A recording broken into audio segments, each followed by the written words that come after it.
Welcome to the Business of Soil Health. I'm Patrick Smith, the founder of Soil Upside. And I'm Sammy Telleton, the co-founder of FarmRaise. I'm very happy to have Jeremy Kaufman with us today. Jeremy is the co-founder and COO of Propagate, well-known agroforestry platform. Jeremy, welcome to the podcast. Oh, it's a pleasure to be here. Thanks for having me. Absolutely. Let's start with some of the basics. Like, why don't you level set for us what Propagate's model is, how it works, just like some of the basics. Yeah, sure. So Propagate is an agroforestry platform here in the US. So our goal as an organization is to really bring farms end to end in the agricultural transition from what they're doing today into agroforestry. We work with open field transitions. So agroforestry means a lot of things to a lot of people. What we do is we put trees onto open land alongside those existing farm operations. And we start the process with really trying to understand where the farm's at today. That includes being able to look at the soils, where they are in the country, their existing operation, whether they're raising cattle or whether or not they're doing hay production or corn and soy, whether it's conventional or organic.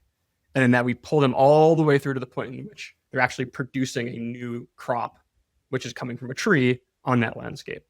And depending on the farm, that crop can be actually a fruit or a nut or a timber species. Or in a more co-benefit sense, that crop can be shade. That crop can be wind protection. That crop can be carbon in some cases as well. So depending on how the farmer views the benefits that they're getting out of trees, we frame that output of the system to their needs. And so depending on the farm, not every system fits every farm. In many cases, most farms, for example, are not well suited for fruit production in particular. So we do a lot of upfront analysis work to really understand what is the right fit system for a given farm. And then that flows into project development services. We actually go onto the site. We have a crew that actually works alongside the farm to implement on the ground. And then we'll do long-term monitoring. And for larger projects, management and offtake related services. I'm happy to get into some of those details.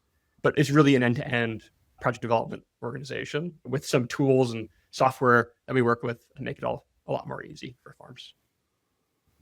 At the highest level, it sounds like you're adding another cash crop for producers. To what extent is that sort of standalone versus integrated with their operations on like a silvopasture basis? Yeah, so there is a lot of misconceptions around agroforestry that I think are worth unpacking a little bit before we get to that question. I think it's important to really understand what agroforestry is before we get there, because there's a lot of competing ideas around what agroforestry is, because for a lot of folks, definitions are important for them to understand what box they're operating in. So if you're growing almonds in the Central Valley of California, is that agroforestry? Well, if you're just growing one crop on bare ground, it's not really agroforestry in its truest sense. So at the very least, if you're producing two yields at one time on a given acre unit, that's what agroforestry is. So that can be a tree and grass, right? That doesn't necessarily need to be anything more complex than that. But it doesn't necessarily have to be temporarily, like in time, that you do it every single year. So you might one year just bush hog that grass, and then the next year you cut it for hay. That's still agroforestry. It changes over time, depending on the nature of that system. As those trees mature, to have a mature canopy, and that grass becomes less productive, if you don't graze it for 2-3 years, but then you graze it in the fourth year, we still consider that agroforestry as an organization. So for us, at a very basic level, it's useful trees on farms for farmers and landowners. Like it's pretty basic. And there's an asterisk to it, which is as long as it's not the only thing, like I think as long as there's not bare dirt underneath those trees and you're not doing anything else, then that would disqualify it. But if you're doing a useful tree on your farm for your own purposes and it lives alongside your entire holistic operation, in our view, that's agroforestry. So your question around silvopasture, remind me of the question fully again. It sounds like you're adding another cash crop Yes. to the operation for producers. And I was wondering about how that gets integrated into current operations, or if Excellent. it sort of sits on its own. Excellent. So if you think about the baseline of a given operation, it's going to be corn and soy rotation, or sometime there's a winter wheat crop integrated into that farm. That's the vast majority of row crop ground in the United States. And then you've got hayland, and you've got grazed pasture, and then you've got fallow land. So depending on that spectrum, that's typically that's like 95 to 99% of the types of land that we deal with. For each of those contexts, you have to think about the footprint of the property that you're on. So on a per acre basis, what is the production of that acre? So if you're doing corn and soy, you actually are taking all this sun into that crop to then produce an output. Trees create a limiting factor on farms, which is light primarily. It's less so to do with roots. It has less to do with water availability, especially in where we work, which is the temperate eastern United States. It's primarily light because of the latitude. So as you start to bring trees into certain systems, that shade can either add a net gain or a net loss depending on the species that you're integrating with. So cool season grasses, you can actually get a net gain because you actually extend the cool season grass season later into the summer. With corn, because it relies so much on sunlight, you actually it's a pretty binary, mutually exclusive thing. At around 130 feet between trees, roughly, is where you don't lose any corn productivity. That's where the north-south orientation of tree grows. So that if you sort of think about like 130 feet with the most sunlight intensive crop being corn as like the widest you can go, and everything sort of like narrows down from there. That's sort of just like the geospatial way of thinking about it in the Northern Hemisphere. Now, from an economic perspective, you then have to ask yourself, what tree should I be planting, right? So if you plant apples next to your corn crop, you're actually not going to cast any shade. So you can probably plant that much tighter, as long as it's not encumbering equipment. So the tree itself that you're planting needs to fit the farm's context for how they want to manage operationally. If someone's used to managing corn and soy operationally, they're going to manage that over a season with a lot less labor than they would an apple crop. So for them to be able to bring an apple crop onto their farm, they need to basically think about H2A and H2B visas in it for the first time in their life versus just running large tractor equipment with a team of 2 or 3 people on thousands of acres. So there's a lot of fine tuning around what is the right fit species. Oftentimes, for most farms in the United States, it moves them into either nut or timber species that have a much lower intensity to them and can have a lot more mechanization to them. As you go smaller and smaller in sizes, fruit becomes more viable because it is much denser of a system. So yes, to your question, you are effectively adding a new crop. If you're not adding a crop, you're adding a benefit. So the benefit being shade or wind or moisture retention or soil erosion prevention, which are quantifiable things. But the economic gain for the farm really comes down to what is the investment cost up front relative to those gains, whether it be from return of a crop or a return of those additional benefits. And that's what we do, is we help them understand what that ROI is over that 30-year period.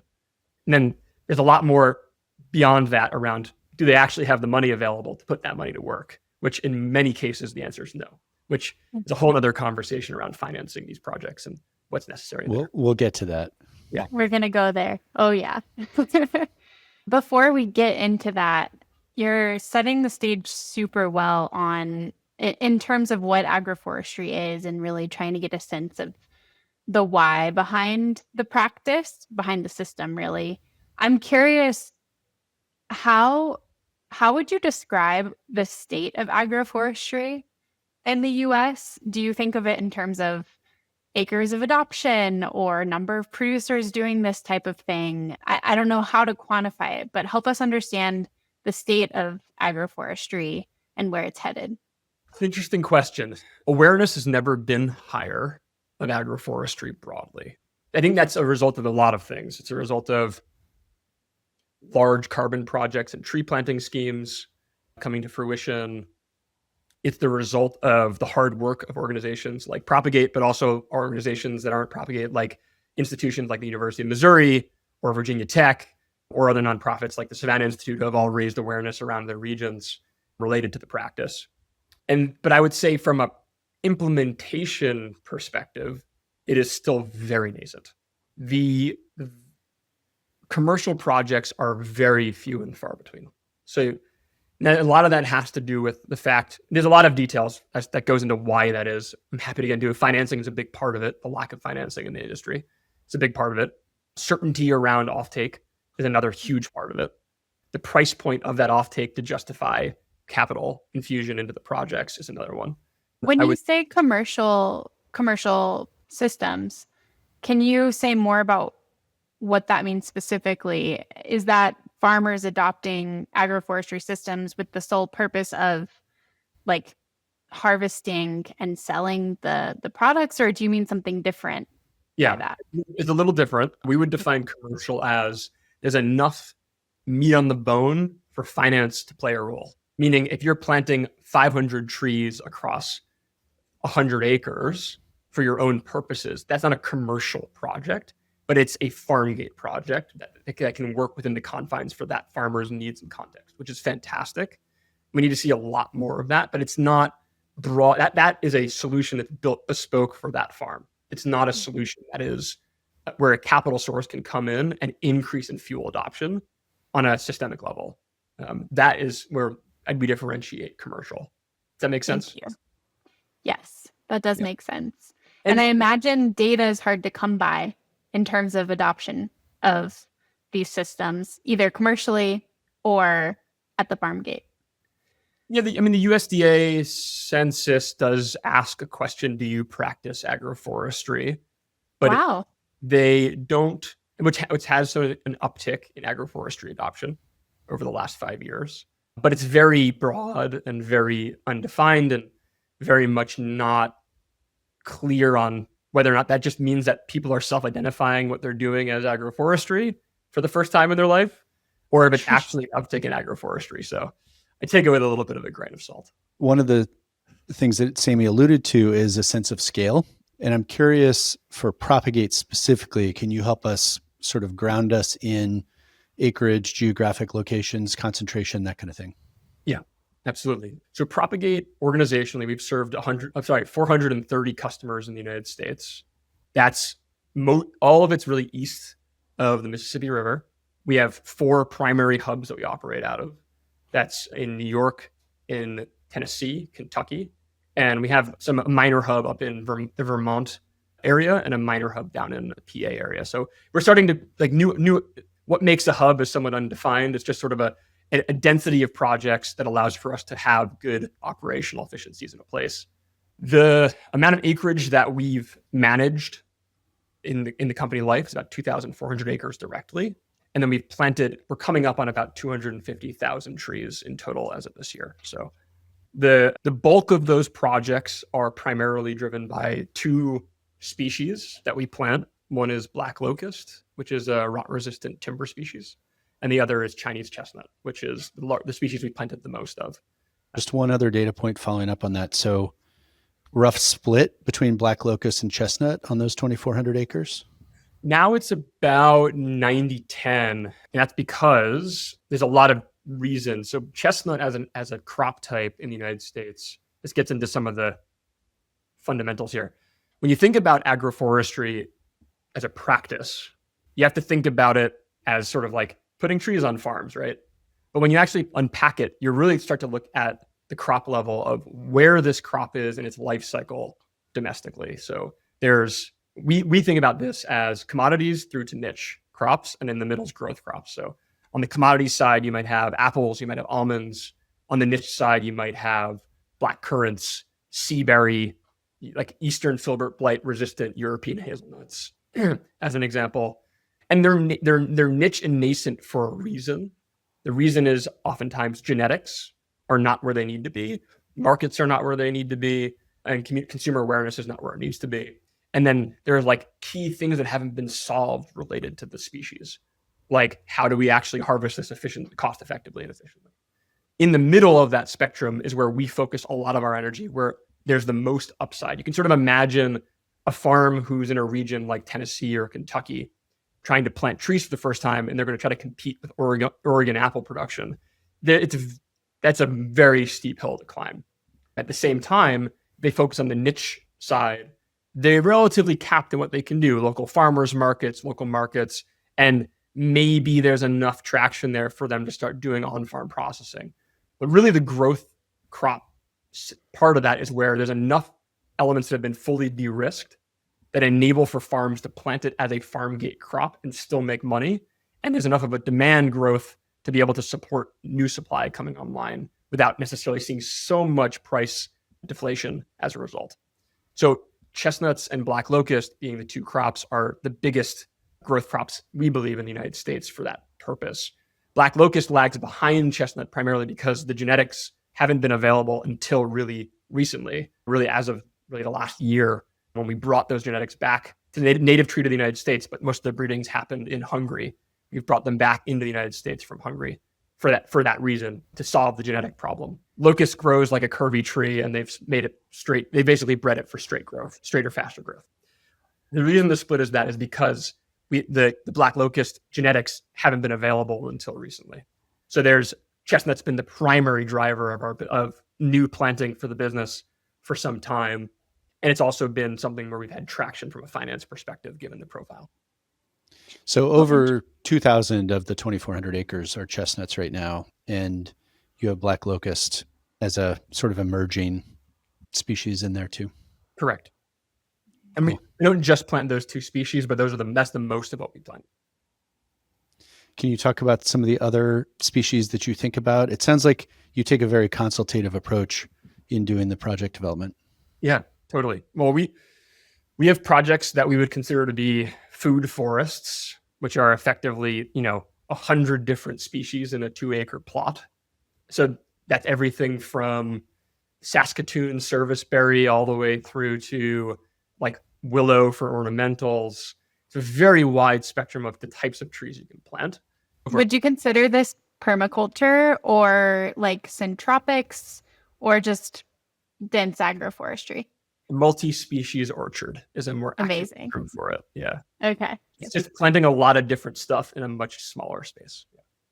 Syntropic agroforestry is a very specific thing, which is really more practices oriented rather than species or crop oriented. So you'll hear me talk about this differentiation between practice orientation versus crop orientation. We like to take a crop orientation versus a practice orientation, how we think about things. Practices are a process. In our view, you don't like selling practices. It's a very hard thing to do, but selling things that relate to the actual crop, whether it be yield increases, whether it be new crop revenue sources, are much more powerful story and actually more relatable for most farmers than the practices story in our experience. So I imagine it's more financeable as well, because that's how like banks and lenders in the US think about farm systems and funding operating loans is what are you growing? What will you sell for it? It's very crop oriented. Do you find that to be true? Yeah, for sure. I think they would look the same way at a practice, transition strategy around organic. They're looking at the price premium on an organic or offtake 3 years from now for organic corn. And they're asking themselves, okay, I need to just wait 3 years and finance this gap to get there. They're not looking at it from like a soil health perspective, really. They're just thinking, okay, they got to do a bunch of cover crops or hay for 3 years before they then transition to organic. And there's a premium there, and that's going to pay back the interest on the loan for that transition. So I think for all of these, I think we often get caught up in the practice orientation because it's the things that we're all passionate about and the ideals behind it. But it is very slippery slope, in our view, around communicating in a way and getting adoption that like the communication around practices can very quickly veer toward preachy and very quickly turn off farmers who have a lot of expertise, who have a lot to give in thinking and understanding about their sites. And very quickly they can say, why am I doing this multi-species cover crop in a roller crimper strategy when like I still want to use glyphosate and I don't really think that much about wanting to do organic. It never had worked in my county. It's like I think it's been hurting the industry that we're in rather than helping it in a lot of ways with conventional farmers in particular. Can you share a story of a typical project for you all? Yeah, for sure. So a typical project for us, I'm going to actually speak to two different types of projects because they're a little bit different. So one is a landowner who currently leases their land to a farmer who's conventional and doesn't actually want to be having that land in conventional corn and soy production. Very typical. It's very pervasive. About 60% of corn and soy ground across the United States is leased. 35% of hay and pasture land is leased. So there's a huge cohort of passive landowners that want to do something different. I think it's a huge untapped part of the transition movement. That segment is a very typical clientele for us who's looking to and willing to invest directly into the system on their own property. And then we work with them to do the analysis on their property. So that's everything from looking at the soil typologies all the way down to the nuances around how they would want to invest in their farm. And do they want to invest in the CapEx? Do they not want to invest in metal? Are they willing to put on-farm infrastructure? Are they not willing to put on-farm infrastructure? All those things sort of filter them down to specific crop species. And then alongside that, we work with their existing farmers on the ground to say, what are you willing to do? What makes sense for you? If they're unwilling to, many times they're just sort of zero sum in their nature. So we need to then resource them with our ability to bridge the gap as well as local resources. That analysis comes, we typically charge about $2,500 for a remote analysis and then $5,000 for a advanced analysis, which includes a full on-site visit and soil samples and geospatial analysis. From there, we have a fully fledged out plan that then we move into project development on. So the landowner would then directly invest into the system on the ground, and that would probably occur anywhere between 6 to 18 months, which includes a full site prep cycle for being able to do things like deep ripping, planting cover crops, planting permanent grass seed if we're doing hay production in between the rows, things of that nature. And then finally, the last thing you do actually is plant the tree. We handle all the procurement behind it, so all of the trees and the inputs that make it all possible. And then once those trees are in the ground, they move into a management and monitoring cycle. Many landowners will manage it themselves, and then we will work with them on monitoring tree health and making advisory. At the small level, that's really what fits because there's not enough meat on the bone for third-party capital to come in and play a role in management and play a role in offtake to the same degree. So we'll advise on those things for smaller scale farms in that nature, but we won't really play a heavy role in trying to get fees and upside in those projects. And then there's the other side of it, which is the larger scale financed projects where we're working with investors like what we do with agroforestry partners in Kentucky to be able to actually do a much larger scale project. And then in that, we're playing an end-to-end role all the way through and actually managing the relationships for offtake and selling the crop down the road. A lot of this stuff is, 7, 8 years, 9 years out. So the question is for us, really, how much do we invest on a pull forward in offtake?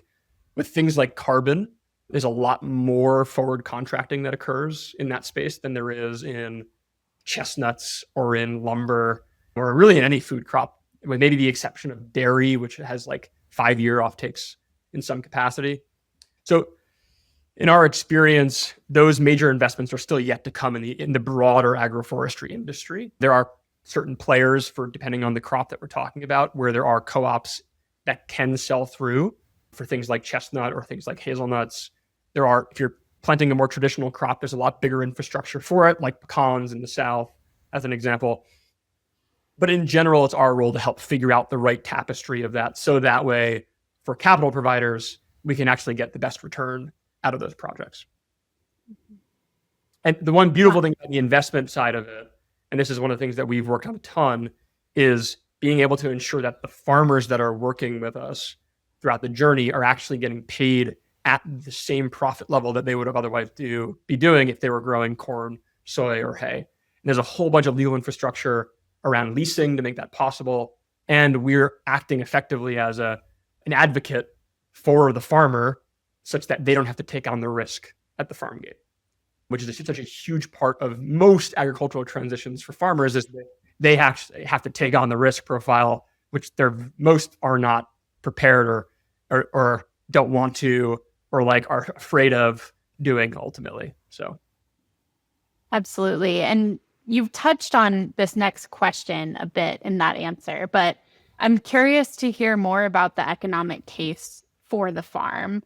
And I don't know if it's easier for you maybe we could role play. You could pretend like I'm a farmer and I'm thinking about doing this with Propagate. How are you going to make that case to me and address my objections economically? So, we can start out assuming you're not a large enough farm opportunity to be a financeable project. You're going to self-finance it. Okay. In that case, the primary driver is going to be the returns of the species that you're planting. The value appreciation on your land also is a big driver of that as well. If you think about the highest value crops that you can think of that are grown in the United States, they're all permanent crops, with maybe the exception of vegetables on a small scale. Pumpkins, farm gate pumpkins make good money, but for the most part, you're talking about things like blueberries, almonds, pistachios, hazelnuts. Those are the highest return profile things. And a lot of the reason for that is because the cost of doing it is much higher and the market demand is relatively within a narrow band. So it doesn't scale like corn production can scale because it's such a high barrier to entry cost profile for someone to enter into. So you have a little bit more embedded value if you're able to get to the point of production at a reasonable level on a permanent crop. And we group specialty timber into that same bucket because special versus say your more traditional hardwoods from forests, which there's a little bit of nuance there. Would specialty timber be like growing black walnut for like barrels to mature like whiskey in Tennessee? How would you think about that? But yes. Okay, you can tell I don't work with timber very much. Yeah, it's totally fine. Walnut's also a great choice. The timelines are important. For the timeline, yield is important. One of the reasons why we focus on black locust is because you can get a yield actually within a 10-year period for fence post production. With walnut, you're looking at really about 35 years to get to that first harvest, which for most people, it's a little long. And with oak, similar or longer. So for most timber species in the United States, the time horizon oftentimes pushes people out of being able to get a return that makes sense from a transition perspective. But with a lot of this low opportunity cost land that exists in the United States because of how much is leased and how much is fallow or not actually profitable to farm, there's a lot of opportunities for those longer term species to be planted on that acreage that's a little bit lower cost comparatively to things that are going to yield in, say, a much shorter time frame. Nice. So on my small operation, Jeremy, at the farm gate, what kind of ROI am I going to get if I do either black locust or chestnut? Yeah, so depends on where you are in the United States. Let's start there. But let's just say you're in the Northeast because I'm in the Northeast and you're near me. Let's just say for that purpose. In the Northeast, say you're planting 10, 15 acres of chestnut, you're going to have to decide whether or not you want to sell through another vendor or you want to actually go through to the point in which you're selling chestnuts directly. If you're going through another vendor, you're probably looking at somewhere between $350 to $450 a pound in terms of farm gate sale price. The people you're selling it to are making $8 a pound sale price in many cases. Some of those, depending on as you go further west, that price starts to compress, and that's in large part due to just the density of the East Coast and how accessible markets are. From like an ROI perspective, relative to what you might have been doing in the past, you can think about like the present value of just leasing are you leasing your land or are you farming it? Just to be clear, you're doing corn and soy. Like what are you doing exactly? I think I'm the farmer, so I'm growing corn and soy. Yeah. Okay. So if you're growing corn and soy for conventional or organic, are we talking? We're conventional here. We're conventional. Yeah. Fantastic. Okay. So if you're growing conventional corn and soy, you're probably looking at a net profit annually of somewhere between $100 and $200 an acre. Okay. Let's just say somewhere in that range. Okay. On an annual basis, like some years high, some years low, but let's just say, X, whether or not you get insurance payments, we'll sort of leave that aside for now. From a chestnut perspective, you're looking at your yield per tree being about 30 to 35 pounds at peak. And you've got depending on your density, you're planting anywhere between 50 and 100 trees to the acre. So let's say it's about 3,000 pounds an acre at $3 a pound, it's $9,000 per acre in revenue, right? Just to give you sort of a coarse set of metrics. You're looking at, from a harvest perspective and a cost perspective, to operate that somewhere between $4,000 to $6,000 an acre. So your net margin on a per acre basis is much, much higher doing permanent crops comparatively, but your upfront cost is a pretty big investment. You're looking at somewhere between $3,500 and $4,500 an acre to install that system, and then probably between that point and when you actually are yielding, somewhere between $10,000 to $12,000 an acre all in for being able to transition. So it's a big cost profile for a much bigger uplift in return. Super helpful. Yeah. Jeremy, you had mentioned that larger projects, you have financing that you can bring into that. I think that was the second kind of canonical example. We try to bring into that, to be clear. Okay. It's good clarification. Yeah. You had mentioned a minute ago agroforestry partners. Can you talk a little bit about how you finance some of the larger projects and how that has happened successfully thus far? Yeah, totally. So there are larger private landowners that we've worked with that self-finance as well. Oftentimes these are high net worth individuals that own land. And then there's third parties that invest into the trees themselves. This is sort of the model that we've built out that we believe is the most scalable model in the United States, which is effectively a long-term lease with passive landowners that works alongside the farmer that previously leased that farmland to transition to the new crop. Third-party capital providers invest into the trees as assets on leased land and get the return profile from those trees.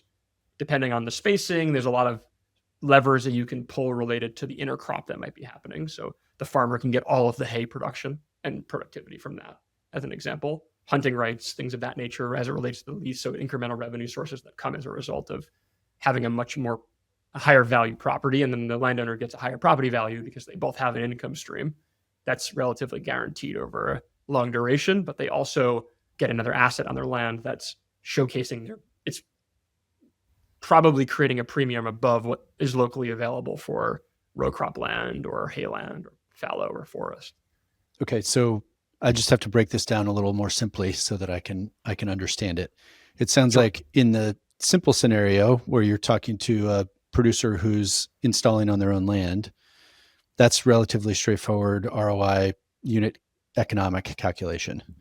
When you're talking about this financing, it sounds like there's three parties involved, at least in the example that you used. Typically at minimum. At minimum, right. So let's take this as a simple case. You have the landowner, you have the producer, and you have the company that's doing the financing. In the case that the example that you used, they actually are owning the trees themselves. Can you talk about the economic case for each of those three parties in that scenario? Yep. So the farmer earns on the services that they're providing to the assets. And oftentimes they're basically management services. Correct. They can opt into some long-term incentives around performance if they want to. The landowner gets paid a lease. Do they usually? It depends on, it's right now I would say 50-50. Okay. Farmers that typically are doing that we're working with tend to fall very decisively on one side or the other of that coin. Okay. It's very rare that they're try to get convinced of doing one or the other. Many of them are doing this because they're actually trying to step away or be less involved in the risk of the farm. Farmers who are 55 and up who are looking for transition strategies. So they're looking for less exposure as part of that. And the landowners make money on a lease itself. Plus, they as well can forego lease payments up front to get a percentage of the long-term revenue in the project. That actually is even less prevalent, which you expect somewhere between 10%, I would say, roughly have opted into that. They're not used to doing that often, with the exception of institutional landowners, which is a whole other bucket. And then the equity holders earn money, the vast majority of the return coming from the actual management and sale of the crop itself that's being produced. Is there a valuation case to be made for the landowner too? Absolutely. Very rarely we try to make that case because it's very unproven. You can use comps from places in the Central Valley, places where there are established tree crop industries where the value of per acre, say in places like in the Central Valley, like you're talking about like 20, 30, $40,000 an acre land values. It's a totally different, like rip and replace that in Kentucky or in Tennessee or in Pennsylvania. There are not a lot of comps. So it's a lot harder for us to make that case given the local markets, though that would be an amazing thing to showcase given some transactions down the line if that were to happen. And on the investor equity holder front, I'm assuming it's essentially the revenue from the sale of the crop coming from the trees. That's the primary upside for them. Correct. And we're looking at and this. Or an asset exit at some point. Yep. You had mentioned 30 years at one point, a little bit ago in the conversation. Is that typically the lifespan of a project that you think about? Sort of. The lease can run in 20 or 30 year renewal periods, the lease structure.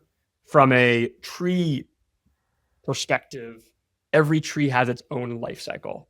So you plant something like berry crops, you're going to plan to do a renewal on some of those berry crops within 15 or 16 years of replants. Things like peaches, you're going to look at replanting probably every 25 years, give or take. And then there's crops like chestnut that can live productive lives for, well over 100 years. So depending on the species, the return can be the return timeline can be optimized to be specific to that species or that species mix on a property. 30 years is like a good rule of thumb for like the lifetime of a useful life of a productive tree crop. And I'm assuming the investors are underwriting their investment to whatever the life cycle of the given crop is that's being planted. Yeah, absolutely. Yep. And how do you guys make money in all of this? Yeah, so we make money alongside the farmer on the management services side, and then we make money on the long-term upside of the project. We're talking about the investment grade projects. We're basically graded on performance long term, but in the near term are ensuring the success of the project. So getting paid to ensure that success, vigor, tree health, tree death, those types of metrics. The project needs to be big enough to justify all of those parties to be involved, which is sort of what I was talking about with regards to this. There is a scale where it doesn't make sense for us to be involved just because there needs to be enough there for the farmer at a smaller scale to actually make it work. Yeah. That makes sense. If we're kind of banking on the offtake in the long term to make this transition happen, how do you think about guaranteeing that or any of the risk that offtake won't happen, especially with chestnuts when we think about the existing market for that in the US? Oh, yes, we could go into very long detail about this. So chestnuts are a global commodity already. So the reason why that chestnuts right now are a growth crop is because of the domestic conditions. That in the late 1800s, early 1900s, we had the American chestnut blight wipe out American chestnut. And then really over the last 60 years, you've had, a handful of people breed Chinese chestnut genetics that were ready for production in the United States. And we got to that point really about, I'd say 5 to 10 years ago, where the genetics were ready to scale up. So there's a huge lag in supply domestically, which creates price dislocation between what domestic consumers are willing to pay and what the global market is. The global market for exports typically ranges somewhere between $2.50 to $3 a pound out of the United States today. And that's what the global market transacts at. It will drop down to about $2 a pound, but that's typically in the off season when you're selling from Chile to the global north in March, April, May time. Mm-hmm. The big question in chestnuts is how much more incremental supply can you bring online before you compress that price? So we tend to underwrite against a price that's in sort of like the $3.50 to $4 range, which in our experience, and based upon where the current market's at, we believe that you probably have another 20,000 acres of production domestically before that price becomes even more compressed. We're not even close to that point yet domestically. You can sort of look at a very great price chart of pistachios as a comp for how the price grew over time. relative to incremental acreage supply. So we view that in many ways as a case study for a similar thing. I'm curious to dig into the parallels between chestnuts and pistachios, but before we do that, can we dig into a little bit more of the weeds on the chestnut market? Preparing for our conversation, I did a little bit of research. So, sort of scratch the surface of your knowledge, but it looks like the US, we import about 7 million pounds of chestnuts a year. And at, call it conservatively, 2,000 pounds an acre, that's what, 2,500 acres would fulfill the domestic supply. It sounds like what you guys are really underwriting is that the export supply or export demand is going to continue to grow over time, or that we can sell into that export market without distorting it. So I don't know where you got your 7 million number from. There's a bunch of numbers floating around. We tend to, based upon our research, it's about 20 million pounds of chestnut and chestnut derived products domestically. So a bit more than what your number comes from. That might be whole chestnut consumption. It was just what's imported, I think, was the number that I was looking at, not entire consumption. Yeah. Okay.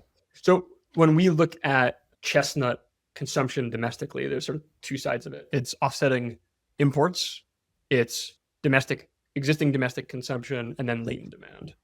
So for us, and then there's export. So export is the base case downside risk protection for the entire market. You can always put it on a barge and ship it to Europe or ship it to China and sell crop. You're going to make a lot less money doing that. Selling domestically, the vast majority of the consumption domestically comes from vacuum sealed packages of chestnut, pre-boiled and roasted. And the biggest market for that is LA, which is largely due to immigrant populations.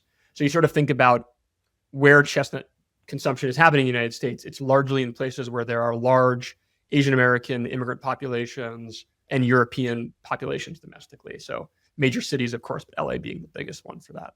So when we think about where chestnuts go over the next 20 years, we believe that it's going to cap domestic consumption. Consumption is going to be totally tapped probably with the existing latent supply that's coming online and really in the next 3 years. So we're sort of at that point. It's just that we haven't hit the inflection where all those acres are coming to productivity.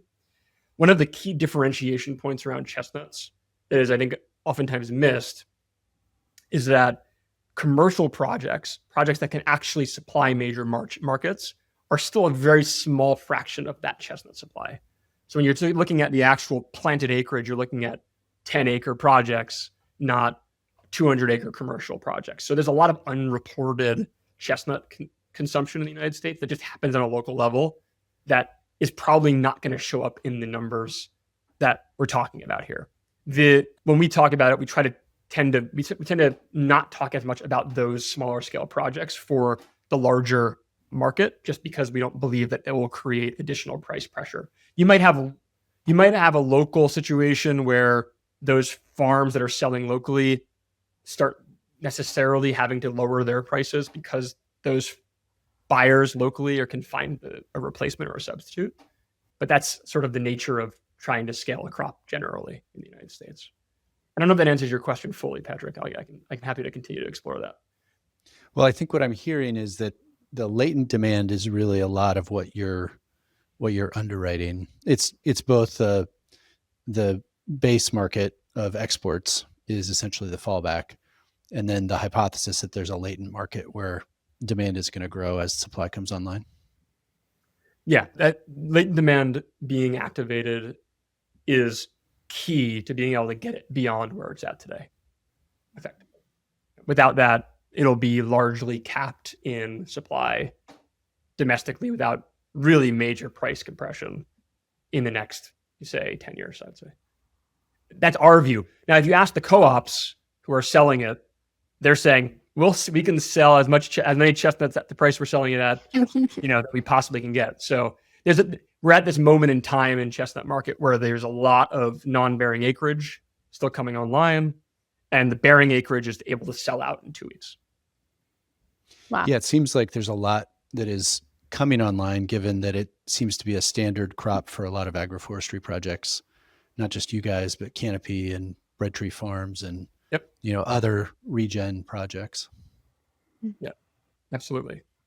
I will say that bread tree is probably one of the only other what I'd call commercial scale plantings and projects domestically in the United States. So it's that like ability to supply a market with high quality assurance is it's important to differentiate that segment from the 10-acre local producer, just because those statistics, like the actual crop getting to people, is only going to really happen in large part from those large commercial producers, or them aggregating supply from smaller producers, at least from what we've seen.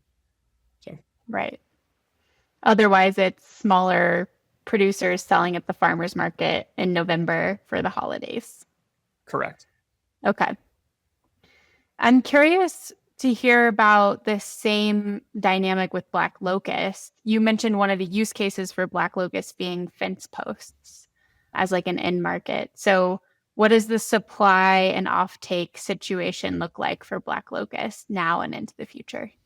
That's a great question. So black locust is a little bit different than what you would see from chestnut. So black locust sits in a much larger market, which is like timber products, and it sits in many ways as a substitute for other timber products. So whereas with chestnut, it's very much its own thing, black locust is its own thing, but also can live and stand on its own as like a replacement for other things. In the US, there's the fence post market and for black locust, which also includes things like rail ties. So large railroad construction organizations use black locust. Polewood is the earliest phase revenue source for it. You can sort of think about it as a competitor to cedar. You can think about it as a competitor to concrete in many ways. It is very undersupplied and in excess demand because of its attributes. It lasts. It's the most durable hardwood that you can plant in the United States, in the eastern US, other than maybe Osage orange, which will take almost 80 years to get a post out of. It grows very quickly, so the supply can come online very quickly within about 9 to 10 years to get to a point where it's actually giving you a polewood. But it's also a really high quality lumber primarily for outdoor uses. So it's great for outdoor decking. It's great for outdoor furniture, playgrounds, etc. And there's organizations such as Whole Trees, which is a large company that's based out in Wisconsin that uses black locust for children's play sets. It is a much more, like a more elastic market function comparatively to chestnut. In the US today, there's about 1,600 acres equivalent harvested annually, to give you a sense of it. If you were to just do like a TAM, or actually just a serviceable addressable market of that crop in the US, let's say it's 1% of the US decking market, that's about 8,700 or so acres harvested annually. If you think about it, managed across the entirety of the supply chain. So when you harvest timber, you're not harvesting everything all at once, clear cutting everything. You're planting it in age groups. You're thinning over time. So that to get to a point where you're managing 8,000 acres of harvest annually, or 9,000 acres of harvest annually, you're planting 250,000 acres total, because you're thinning it on an annual basis. So your total acre equivalent is about 250,000 acres of what we expect to see of demand coming online for locust specifically. Just to give you a comp to this, the place where the genetics that we work with come from in Hungary, their domestic market, which is they're a much smaller population, obviously, than the United States, is about 320,000 acres domestically managed and about 10,000 acres harvested annually. So is it like similar story as chestnut? If you look at consumption potential, the only difference is you don't have to deal with taste with something like locust. You're just dealing with a high quality performance timber asset, which is a totally different ballgame than dealing with consumer preferences around taste and flavor. So I'm happy to dive more into this, but there's a lot.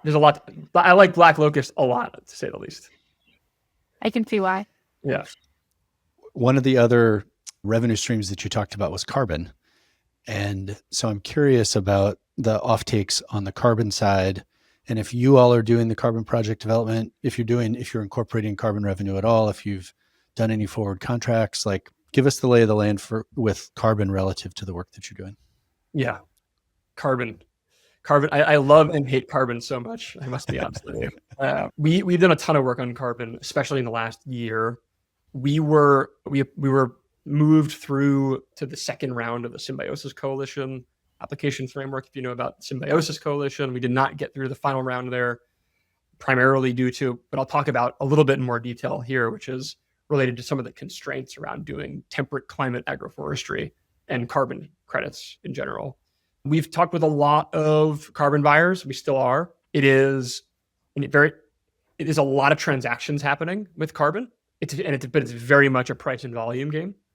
So if you're a large buyer, you want to be able to get the lowest price and the largest volume you can to be able to write off against your environmental balance sheet effectively.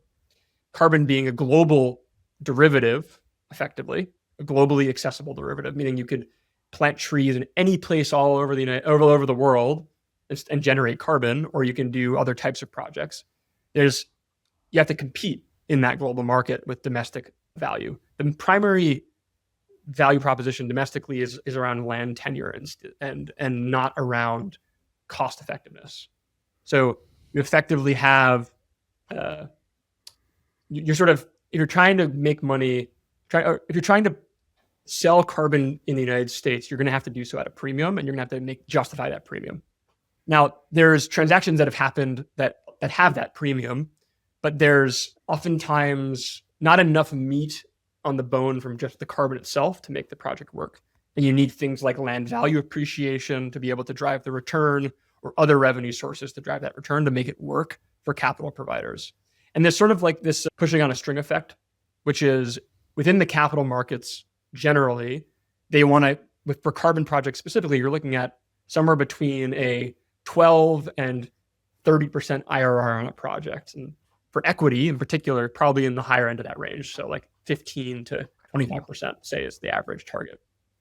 That pushes the carbon price up dramatically because your cost of capital goes up dramatically, which effectively means the off-takers have to be charged a premium to justify the capital markets to come and play in the industry. That dynamic is incredibly difficult when you stack on slower growing trees in a temperate climate, when you stack on higher land costs, and when you stack on higher cost of implementation in the United States. All that's a bit of a recipe for a high price of carbon, which means that it would force transactions to be less domestically on what are called ARR projects. Agroforestry is an ARR project. Also, reforestation is an ARR project. So planting, just reforesting a mine land or things of that nature.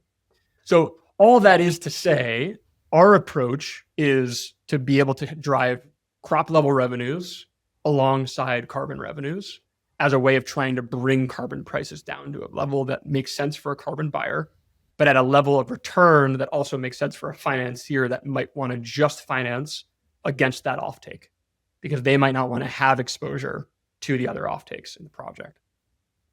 And this, when we said there could be more than three parties earlier, this is what I'm starting to get at, which is when you start to get into the financing stack of these things, you deal with a lot of different capital providers with a lot of different requirements that only want certain risk exposures. And in regenerative agriculture, I'd say broadly, we haven't gotten to a point where you can just do the risk tranche that makes sense for X, Y, or Z capital provider. That's not just agroforestry, I would say. That's more broadly around the industry, I would say. So yes, we've done a lot with carbon. I could talk your ear off about it. There's a lot of technical detail in the carbon world that would bore a lot of people. But at the very least, I would say that planting faster growing trees in the temperate north on relatively low opportunity cost land and trying to have another offtake that drives return beyond just carbon are sort of key principles that make a carbon project work domestically in the United States. So, Jeremy, we're going to zoom out a little bit from the depths of agroforestry and the market dynamics there and talk a bit more about Propagate and your entrepreneurial journeys. It's one entrepreneur to another. It's not always easy to get the right funding and setup for a venture focused in agriculture in particular. So Yeah. how have you all funded Propagate to date? Yeah. So we raised company equity in a Series Seed and Series A round. The seed round was in 2020. Our A round was in 2022. Their company equity is you sort of can split capital into really two buckets, which is company equity and project equity. Company equity, you raise money for either being able to be a very thin layer across a very wide set of verticals, or to be very deep in a vertical. And organizationally, when we started the organization, the primary goal was to be a very thin layer across the entire different verticals of agroforestry, which in large part we have really been able to build across many of those verticals in agroforestry. Now we're at a point organizationally where company equity, where we want to, where we need to go, where the industry needs to go, is to go deep in one of those verticals to be able to successfully enable more scale within a crop within the United States. That is what enables more acreage to be adopted. Because without that, all of these species and all of these practices have a natural limit of adoption, which is why you see, whether it be organic or otherwise, like there's always an asymptote that occurs between the early adopters and really the late adopters of the curve. So I mean, over the last 9 years, our thinking around capital has really evolved. I would say you're looking for advice for entrepreneurs coming into the space. I don't know if I have necessarily good advice. I have some heuristics that might be helpful, but in general, we've taken a kitchen sink approach to capital.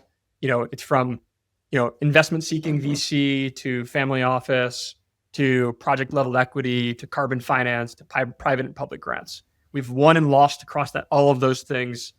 We have experiences that I'd say were positive and negative across the full exposure of that thing. So there's no like steadfast rule necessarily, but there are some heuristics that I would say that led us to actually be somewhat successful in that process. I'd say one definitely is profitability is paramount in this industry. It's like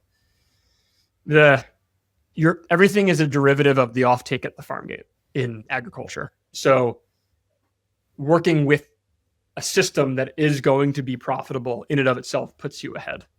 Trying to do things that are new with crops that aren't inherently profitable is hard. It's going to really make it really difficult. And then you got to know where you're going, like how big you want the change you want to be is. Like there's so much niche value in agriculture in local markets. And I think oftentimes entrepreneurs look at regenerative agriculture as this big thing they want to impact a lot of people in a lot of places. But really at the end of the day, every place is a little bit different. And like being able to solve a problem in a small market might give you the education you need to be able to think about things more holistically to understand the market better. So if I were starting, I would start like very, very targeted with a very specific segment of farmers and go deep one segment at a time rather than try to do everything all at once, kitchen sink. What was else? I put down a couple notes on this. Let's see here. Yeah. Another one is crop orientation over practices orientation. Like getting caught up in practices as a business model is in our view, in my view, and in our view, company-wide, is a bit of a dead end. It puts you in a really tough position with farmers to potentially compete for what the value proposition they're trying to create is, rather than to actually add value to it. So really start focusing on crop yield, crop cost reduction, value propositions around crops. Practices are the tools to make a better crop or better value at the farm gate. They're not the product. They're a process. They're often not your customers. I think that's another one that people often think about. And when they enter this market, people who buy from farmers, people who want farmers to do different things, people who want to invest into farms are often more your customers than the farmers yourself. Oftentimes, farmers might be your users or your vendors rather than your customer. And one of the worst things in business to do is to think your vendor is your customer. So, and maybe the last thing is, truthfully, I would say the more we've been in business, like let the ideals sit in the wagon with you, but don't let the market lead the wagon. Like the ideals are a partner in crime more so they are the leader of what you're doing. And I think it's very easy for people coming in to let the ideals be the leader rather than the market be the leader for what they're doing. Those are my shorthands for people coming in.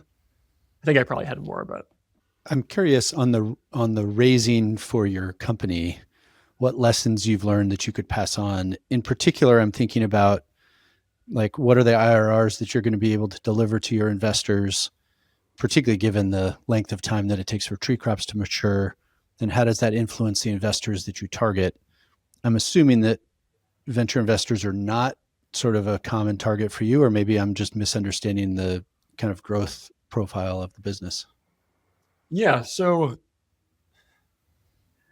what is a venture investor in regenerative agriculture? It's really a hard thing to even categorize these days. The traditional venture definitely is not what our target is. Someone who's going to raise money, build something that's going to grow in a 2 to 3x per year basis, compounded, and sell within 7 to 10 years.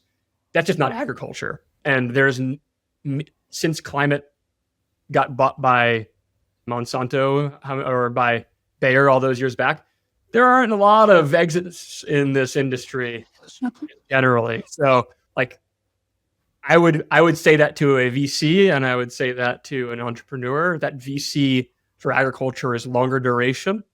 And you have to think about it in owning markets, like really going deep in either a crop, going deep in a region, and being able to really have a defensible, profitable business that may allow for you to exit, but not necessarily on a 100x valuation return, but a 10x valuation return for your investors. I think that's pretty normal in ag. And I think there are a lot of VCs today that they're more than ever, I'd say, VCs or even angels or family offices today that are willing to hit those singles and doubles than there maybe have been in the past. From there, I would say it's a big leap to the next stage. For us, how we're thinking about it is really around institutional capital. Capital that's going to be in the 12 to 20% IRR ranges on a risk-adjusted basis for either just a small tranche of the project that's going to be project level exposure, or if it's company level, they're investing at the company level to create the upside in being able to drive price and value up at the company because the company is going to be the one doing that work. That is, I think, how we think about it. But we're 9 years into our business, so we've been doing this for some time. For a new entrepreneur, and for much of, I think, regenerative agriculture, it's not yet at a place where institutions are ready to invest because there isn't the long-term offtake in place like you have in the solar industry. And there isn't the downside risk protection that would get by the sort of 3 layers of ICs that might exist within an institution.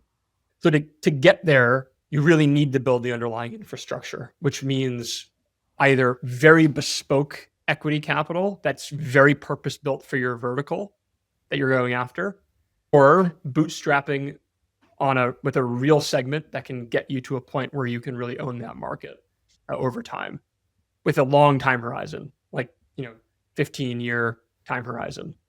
Well, Jeremy, this has been such a pleasure. Thank you for getting in depth into the weeds with us about agroforestry and the work you're doing at Propagate.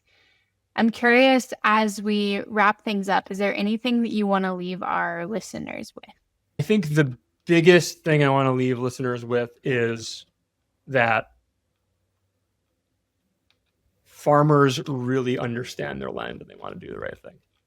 And at the end of the day, they want partners along the journey that are going to be there for them to make sure their transitions are successful. There is a lot of idealism in our space, to say the least. And I think that there's we